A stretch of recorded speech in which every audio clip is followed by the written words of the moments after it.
témoignage. On a la chance d'avoir ce matin Marthe Ndé. Marthe Ndé est une Camerounaise. Elle a vécu l'enfer à Dubaï. Elle a vécu l'enfer à Dubaï. C'est malheureusement le quotidien de beaucoup d'Africaines à qui on fait miroiter un avenir radieux et qui finalement deviennent des esclaves, hein, parfois des esclaves sexuels et vivent dans des conditions terribles. Alors ce matin, elle est avec nous sur le plateau. Âme sensible, bien vouloir vous abstenir. Elle fera un témoignage. Je la rejoins tout de suite.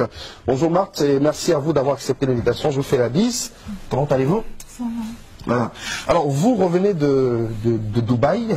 Vous êtes parti du Cameroun pour Dubaï et on vous promotait le ciel et la terre à Dubaï, mais finalement, au bout de quelques jours, tout cela s'est transformé en cauchemar. Est-ce que vous pouvez nous raconter votre histoire, Marthe? Oui, ça a commencé par quelqu'un qui m'a donné le contact d'un monsieur qui est à Dubaï, un arabe. Et c'est de là où tout a commencé. J'ai fait mes papiers et j'ai payé tout ce que il fallait pour voyager. Étant arrivé de là, le monsieur est venu me prendre et voilà où mon enfer commence. Le premier jour, il me fait comprendre d'appeler toute ma famille et convaincre ma famille que je suis bien arrivée. Je l'ai fait, mais le lendemain, c'était une autre chose. Alors, vous êtes allé à Dubaï faire quoi concrètement? Est-ce que vous avez une formation ici au Cameroun?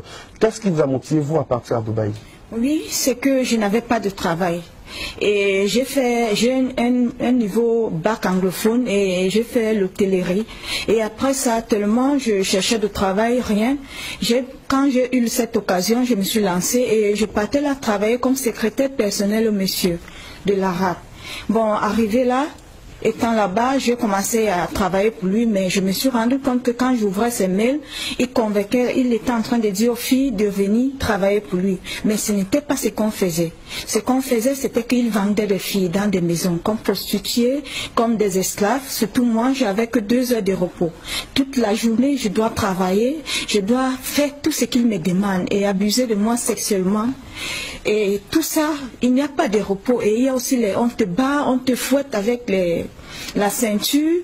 Et il y a d'autres filles que je ne voyais pas où ils partaient. Parce que quand je joue cette rôle, de les convaincre d'arriver, j'étais obligée de les faire. Et dès que cette fille arrive, on m'enferme dans une chambre. Et après, je ne sais pas où on amène toutes ces filles-là. Et c'est comme ça que la vie n'était pas facile. Tout ce que je voulais, c'était juste de rentrer dans mon pays. Mais comme on était tous en sécurité, on ne parlait pas. Tout ce qu'on te demandait de faire, ce n'est que ce que tu devais faire. Et si tu ne le fais pas, on te tape, on peut même te couper la main, on te bat. C'était donc tout ce que je vivais en ce moment. Mais je n'avais pas moyen de sortir de là. Alors, est-ce qu'il a récupéré votre passeport quand vous êtes arrivé à Dubaï? Quand vous êtes arrivé, il vous a bien accueilli, on a récupéré le passeport? Oui, dès l'aéroport, il a pris mon passeport. C'est la première chose quand il vous salue. Et c'est de là qu'il m'amène à la maison. Et quand il m'a amené à la maison, le premier jour, ils m'ont présenté une chambre pour que je dorme. Mais le lendemain, ce n'était plus ça. Je dormais plutôt à côté de son lit parce que lui-même, il était malade. Il avait une toux à laquelle il toussait et il fallait un plastique à laquelle, à chaque fois, je dois changer ce plastique. Je dois lui faire son thé et je me couche à côté de son lit. La nuit, s'il a toussé, je prends ce plastique, j'arrête et il crache et je porte, je le verse. Et je suis obligée de faire tout ce qu'il me dit sexuellement. Il vous a demandé de lui faire des fellations, vous faisiez des fellations? Oui, je le faisais. Malgré son état de santé Oui, je dois tout faire ce qu'il me dit. Même si c'est à manger les caca, je dois le faire. Est-ce que c'est la situation de beaucoup d'Africaines dans ces pays arabes-là? Est-ce que vous avez rencontré d'autres Africaines et Camerounaises à Dubaï? Oui, quand je fuis de là, je me suis retrouvée en prison, j'ai trouvé d'autres filles. Des filles qui avaient des blessures, des filles enceintes. Ils ne reconnaissent même pas le père parce que le cousin, l'oncle, le père, tous abusent d'elle. Et c'est comme ça que tout ce que chacun voulait, c'était de rentrer dans le pays. Et toutes ces filles étaient tous blessées. On priait juste qu'on puisse rentrer dans notre pays. Et comme nos passeports étaient à nos patrons, il n'y avait pas moyen. Et surtout comme il n'y a pas l'ambassade. Il faut chercher quelqu'un qui peut aller signer votre passe pour que vous puissiez rentrer dans notre pays. C'est comme ça donc que j'ai trouvé d'autres personnes. Et j'ai vécu vraiment des scènes dans lesquelles je voyais cette fille camerounaise, des filles africaines qui arrivaient. Et je me disais souvent que c'était même sûr qu'on les tuait. Parce que je vivais vraiment certaines scènes. J'étais là présent, je voyais tout, mais je n'avais pas le droit de parler. Tout ce qui fallait faire, c'est juste jouer cette rôle. Ou non, moi aussi, je dois mourir. Donc dans cette société arabe-là, il n'y avait aucune considération pour vous, les Africaines, vous étiez totalement maltraitées, exploitées sexuellement. On parle même d'autres filles aussi qui sont obligées de se livrer à la prostitution aussi. Oui, oui, oui. Là, c'est même normal. Ce qui est même plus, c'est celle à laquelle on vous oblige à faire des sexes dans des choses que vous ne connaissez même pas. Sexuellement, Ce qui a été votre cas. Oui. Vous avez passé le temps à faire une relation à votre maître qui lui était pas en santé du tout. Oui. Et vous travaillez, vous avez que 2 ou 3 heures de repos, on vient vous réveiller et vous ne vous couchez pas bien sur un lit, c'est juste au sol. Et quand il est l'heure, on vient vous botte de vous réveiller. Est-ce que vous n'avez pas imaginé que c'était peut-être un piège qu'on vous tendait, parce qu'il y a quand même de la sensibilisation autour de ces voyages vers les pays arabes. Vous êtes parti, ça fait quelque temps, vous avez passé finalement 3 mois à Dubaï, mais on sait qu'il y a quand même une forte sensibilisation, on attire l'attention des jeunes sur les dangers justement qui les guettent quand ils arrivent dans ces pays-là. Alors, qu'est-ce qui vous a convaincu à partir en vous disant que c'était vraiment un bon emploi qu'on vous proposait? Moi, je causais chaque jour avec ces messieurs. On a pu causer pendant 1 mois et demi, étant ici. Là, je ne vous mens pas, monsieur, c'est des choses à laquelle j'appelle l'attention de toutes mes soeurs et tous mes frères, d'être vigilants. Tout ce qu'on nous dit n'est pas vrai.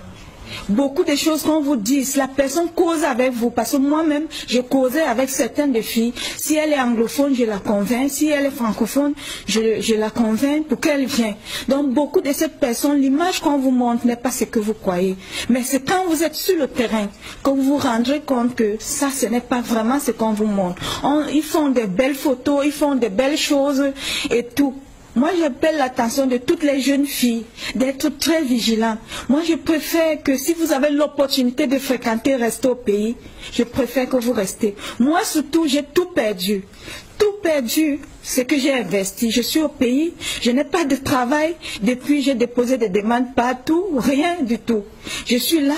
Et c'est Dieu seul qui sait comment je vis. Mais comment vous avez fait pour revenir finalement, pour vous enfuir de l'enfer de Dubaï et revenir au Cameroun? C'est par la grâce de Dieu que j'ai pu fuir, me retrouver dans une rue. Et un monsieur qui passait m'a pris et on m'a dirigé vers l'immigration. C'est là où je me suis retrouvée en prison.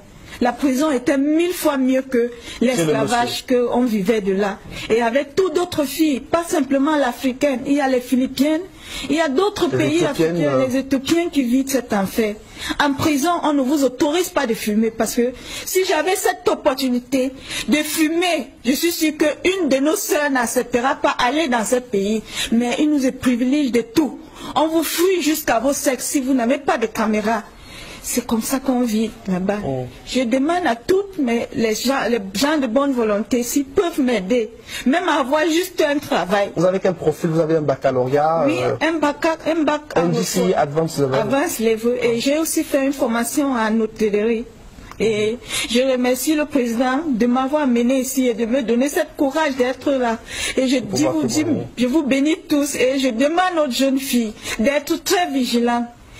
De ne pas rêver, comme on l'a dit souvent, les belles paroles, mais sur place, certains n'ont pas vécu. Alors, vous avez vécu un autre traumatisme aussi, parce qu'à cause de cette situation, votre père n'a pas pu supporter et il est décédé malheureusement. Oui, oui, parce que quand j'étais en prison, il fallait que je sorte. Et il n'y avait pas de moyens. Mon père, il était aussi un peu malade, mais du fait qu'il faut qu'il cherche le moyen pour me faire sortir. Et il n'y avait pas aussi le passeport. Il fallait beaucoup de prières parce que le Camerounais, je suis sûre que beaucoup de Camerounaises qui sont là-bas, qui sont enfermées, qui n'ont pas de passeport, ne reviennent plus. On vous envoie au Central Jail, c'est comme ça que vous vous retrouvez et vous vivez toutes vos années là. Si un jour on vous cherche, tant mieux, sinon toute vos vies. Ceux qui n'ont pas peur, ceux qui ont peur d'affronter la réalité et dire la vérité reste là et peut-être. Alors depuis que vous êtes revenu, est-ce que vous avez cherché à rentrer en contact avec le monsieur qui vous a fait partir à Dubaï? Je crois savoir que c'était un pasteur. Oui, le numéro ne passe plus, il n'est plus où je l'ai rencontré. Il n'est plus là. Dans tous ces contacts, dont je l'appelle, le numéro ne passe plus, je n'ai aucune nouvelle. Et le monsieur de Dubaï qui vous a maltraité, exploité sexuellement, l'arabe, vous avez cherché à rentrer en contact avec lui? Il a coupé les lignes. Il a coupé les contacts. Mais j'essaye souvent par ses emails parce que c'était pas ses emails qu'on communiquait et tout et tout. Mais c'est comme si quand il est maintenant très vigilant avec ce qu'il fait. Il y a beaucoup de Camerounaises dans cette situation-là à Dubaï? Oui, il y a beaucoup de Camerounais. Il y a ceux même que j'ai même, comme je causais français et l'arabe ne causait pas français, j'ai essayé de convaincre certaines de ces filles qui causaient l'anglais, un français, de ne pas venir, que ce n'est pas vraiment un vrai rêve. Et certains d'eux ont accepté, certains se sont représentés et j'étais obligée de le faire. C'est tout ce que je pouvais faire pour puisse survivre et rentrer au pays. Merci pour votre témoignage. Restez avec nous sur le plateau, Marthe.